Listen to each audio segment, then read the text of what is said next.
কদিন আগে আমি একটা ভিডিও পোস্ট করেছিলাম, খুব কষ্ট পেয়েছিলাম, খুব খারাপ লেগেছিল। আজকে আমরা ছোট থেকে বড় হই যখন, আমাদেরকে বাবা মাই কিন্তু দেখে, দেখভাল করে, নিজের কষ্টার্জিত পয়সা দিয়ে আমাদেরকে বড় করে, আমাদেরকে মানুষের মতো মানুষ করার চেষ্টা করে।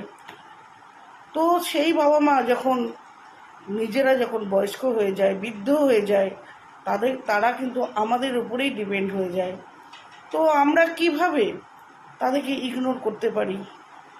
যারা সারা জীবন কষ্ট করে আমাদেরকে পড়িয়েছে, লেখাপড়া করিয়েছে, বিয়ে শাদী দিয়েছে, তারা আজকে যদি দুমুঠো খেতে না পায়, কেমন লাগে?